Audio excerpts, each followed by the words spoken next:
بسم الله الرحمن الرحیم. در باب دعا و طلسم بختگشایی که این چگونه است. ببین دوستان، من کلا اهل دروغ گفتن نیستم. این که شخصی میاد میگه دختر من براش خواستگار نمیاد، یک طلسمی یا دعای درباره باب بختگشایی بدین، اینجوری نیست.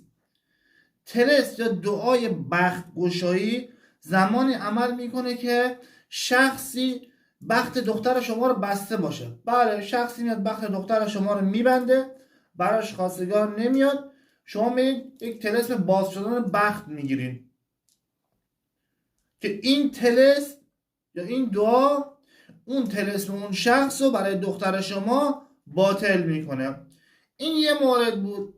و مثلا در مورد دیگه، مثلا دختری از تو رابطه است، دوست پسر داره یا تو رابطه، میخواد مثلا مهرش به دل این پسر بیفته، برای این طلسم رو میگیره و حالا این کارهایی که باید بکنه رو انجام میده.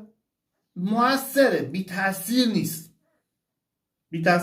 من خودم طلسمشو دارم و اونایی که تمایل دارن بیان قسمت، اگه از تو یوتیوب نگاه میکنین که خب بیاین، اما از قسمت توضیحات دیسکریپشن بیاین توی آیدی تلگرام منده، یا از این اینستاگرام که دارین نگاه میکنین بیاین همون قسمت دایرکت پیام بدین که بنده خودم میگم چیکار کنه چیکار نکنه. و یک مبحث دیگه، این کسایی میگن که میگن آره ما به شما یک طلسم برای دختر شما چلوزه وقتش باز میشه و خواهرش خواستگار میاد، به این حرفا اهمیت ندین. این همه حرف مفت یابه است. این گوش در اون گوش دروازه.